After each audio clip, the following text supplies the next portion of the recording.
Morning friends, welcome back to my channel. সবাই কেমন আছো? আই হোপ সবাই সেফ আছো, সবাই ভালো আছো। জন্মাষ্টমী নিয়ে বরাবরই আমার মধ্যে উন্মাদনা একটু বেশিই থাকে। আজকে আমি ঘুম থেকে উঠে তাড়াতাড়ি স্নান করে ফেলেছি। আজকে শুরু করব দিনের শুরুটা লাডলার সেবা থেকে। আমি প্রথমেই বললাম, কারণ তোমরা হয়তো জানো প্রত্যেক বছর আমি জন্মাষ্টমী নিয়ে একটু বেশি ভাবি আর কি। কারণ আর বছরে সেইভাবে আমার জন্মাষ্টমী ছাড়া আর সেভাবে আমার পুজো আর অন্য কিছু করি না। তোমাদের বলে রাখি, এটা হচ্ছে আমার লাডলার 5 বছরের জন্মদিন হবে। এই জন্মাষ্টমী প্রিপারেশন যথারীতি চলছে। তো এবছরটা ইচ্ছা ছিল, যেহেতু ওর 5 বছরের জন্মদিন, তো একটু বড় করে করার, কিন্তু সেটা এই বছর পসিবল হচ্ছে না। সেটা কেন পসিবল হচ্ছে না আমি সবটাই বলবো।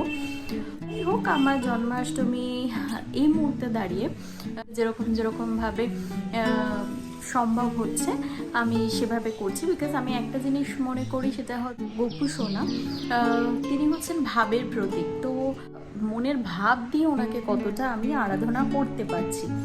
তো জন্মাষ্টমী নিয়ে প্রতি বছরের মতোই আমার মনের মধ্যে উন্মাদনা একটু বেশি থাকে। কারণ এবছরও তাই, এবছরও সেটা অন্য কিছু না। তবে হ্যাঁ, এটা আমার বিয়ের পর সেকেন্ড জন্মাষ্টমী আমার শ্বশুর বাড়িতে। তো এই মুহূর্তে দাঁড়িয়ে পসিবল হচ্ছে না। কেন হচ্ছে না? কারণ কি, আমার হাজব্যান্ডের ট্রান্সফার হয়ে গেছে, মানে সঞ্জয়ের ট্রান্সফার হয়ে গেছে। ও এখন প্রেজেন্টলি পুনেতে আছে। তো আমি একা, বা শ্বশুরবাড়িতে বাপি ডেফিনেটলি আমাকে অনেক হেল্প করছে, বাপি মা সবাই মিলেই আমরা করছি। তো যদি ও থাকতো তাহলে অনেক ভালো লাগতো। বছরও ও ছিল আমার সঙ্গে, তো এই বছরটা ও নেই। ডেফিনেটলি আমি ওকে ভীষণ মিস করছি। তো ও থাকলে আরও বড় করে সেলিব্রেট করা যেত। যখন দেখবে জন্মাষ্টমীতে সবাই একসাথে বাড়িতে থাকে, সবাই একসাথে, মানে তার আনন্দটাই বোধহয় দ্বিগুণ হয়ে যায়, তাই না? ভেবেছিলাম যে একটু বড় করে করবো, সেটা যতটা ভেবেছিলাম যে একটু খুব বড় করে করব, ততটাও হয়তো এই মুহূর্তে দাঁড়িয়ে পসিবল হচ্ছে না। তো ডেফিনেটলি জন্মাষ্টমী নিয়ে উন্মাদনা তো আছেই। গোপু সোনার জন্য সেবা চলবে। তাহলে চলো আজকে ব্লগটা শুরু করি। আর তোমাদের বললাম না যে আমি স্নান সেরে বসে আছি। তো স্নান সেরে বসে আছি কারণ এবার আমি যাব আমার লাডলার জন্য পায়েস করতে। আই হোপ দেখতে থাকো। আর তোমাদের মধ্যে অনেকেই আমাকে বলেছিল, স্পেশালি সুতপা আমাকে বলেছিলে যে আমার লাডলার জন্য আমি কিভাবে পায়েস বানাবো সেই রেসিপিটা যেন আমি শেয়ার করি। আমি ডেফিনেটলি শেয়ার করব সেই রেসিপিটা। তো চলো দেখতে থাকো। আই হোপ ব্লগটা দেখতে তোমাদের খুব খুব খুব ভালো লাগবে। জন্মাষ্টমীর প্রস্তুতি প্রায় শুরু করে দিয়েছি। এই যে তোমাদের দুটো কড়াই দেখাচ্ছে না, এই দুটো কড়াই আমার লাডলাকে গিফট করেছে ওর কাকামণি বলতে আমার দেওর। এই দুটো কড়াই আমাকে দিয়েছে, বলেছে বৌদি ভাই জন্মাষ্টমীতে লাড্ডু সোনার জন্য এই দুটো কড়াইতে বানাবে। আর এদিকে সমস্ত কিছু রেডি, পুজোর বাসন সমস্ত ধুয়ে পরিষ্কার করে রাখা, জাস্ট জল ঝরবার জন্য এখানে রেখে দিয়েছি মোটামুটি। এদিকে অ্যারেঞ্জমেন্ট রেডি, তোমরা দেখতেই পাচ্ছ, তাই তোমাদের সবটা শেয়ার করব। তো দেখতে থাকো। এদিক থেকে আমি বার করছি লাডলাকে ভোগ দেব, তাই জন্য একটা থালা, 2-3টে বাটি আমি বার করে রেখে দিচ্ছি। এগুলো রেডি করে রাখতে হবে।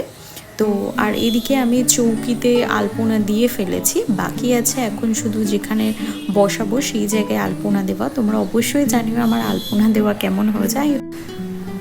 চলে এসেছি কিচেনে। আজকে বানাবো পায়েস, যেটা তোমাদের আগে বলেছি।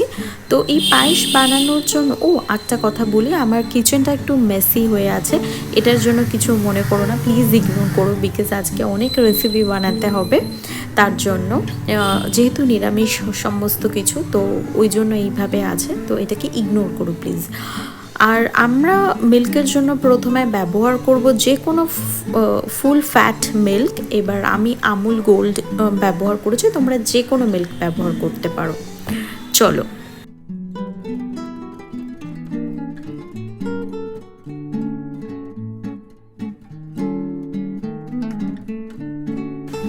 ফুল ফ্যাট মানে যে মিল্কগুলোতে অনেক বেশি ক্রিমি ভাব থাকে।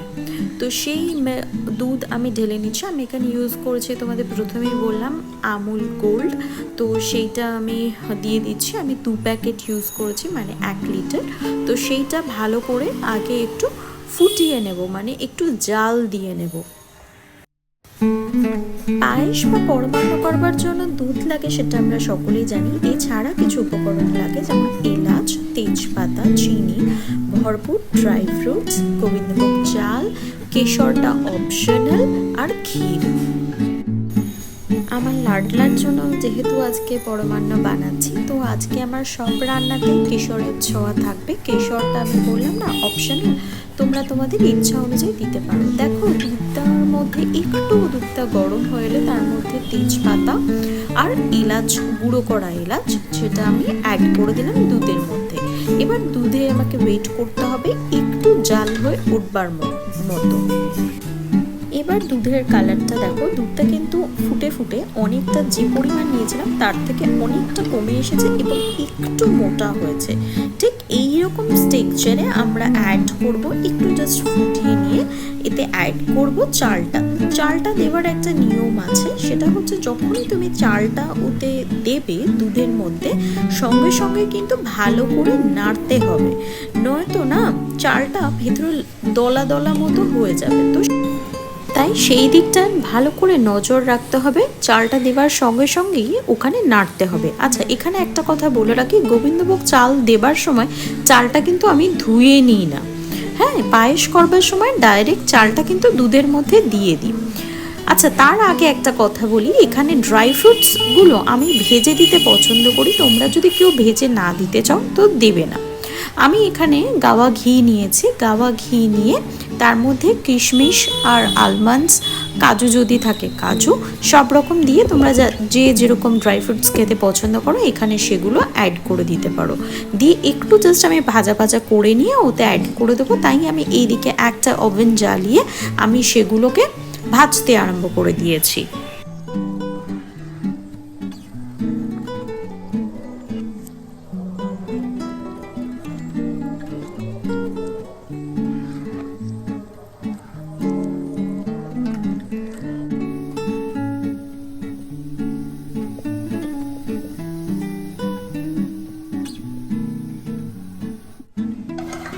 দেখো, আমরা গোবিন্দভোগ চাল দেবার আগে আমি ড্রাই ফ্রুটসটা, মানে ভাজা ড্রাই ফ্রুটসটা আমি দুধের মধ্যে অ্যাড করে দিচ্ছি। এটা তোমাদের ইচ্ছা মতো সম্পূর্ণ, কারণ তোমরা এখানে নাও ভেজে অ্যাড করতে পারো। আমার ভেজে দিতে ভালো লাগে গাওয়া ঘিতে, তাই আমি এতে ভেজেই অ্যাড করলাম। তারপর আমি গোবিন্দভোগ চালটাও এতে অ্যাড করে দিয়েছি, যেটা আমি তোমাদেরকে দেখাতে ভুলে গেছি। তো সেটা অ্যাড করে দিয়েছি। তো তোমরাও সেরকমভাবেই করে দেবে, করে এটা ভালো করে জাস্ট নাড়বে। নাড়ার পর এটা মাঝে মাঝেই এসে একবার করে তোমাকে নাড়তে হবে। হ্যাঁ, এবার আমি ক্ষীরটা অ্যাড করলাম। এটা ঘরেই গুঁড়ো করে রেখেছিলাম আগের দিন নিয়ে এসে, এটা খোয়া ক্ষীর। তো এটা হাতেই জাস্ট আমি ক্রাশ করে বা স্ম্যাশ করে এটা রেখে দিয়েছিলাম। এটা আমি অ্যাড করলাম এবার দুধের মধ্যে।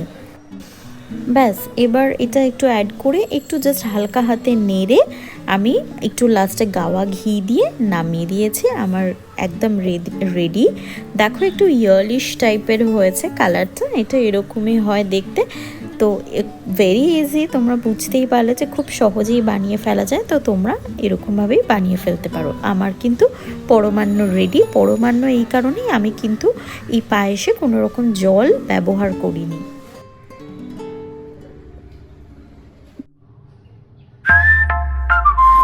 দেখো, আমার লাড্ডু সোনা ডেকোরেশনের জন্য ননির হাঁড়ি একদম রেডি। এটা জাস্ট একটু বাকি আছে কাজ করা, তোমাদের নেক্সট ভিডিওতে শেয়ার করব।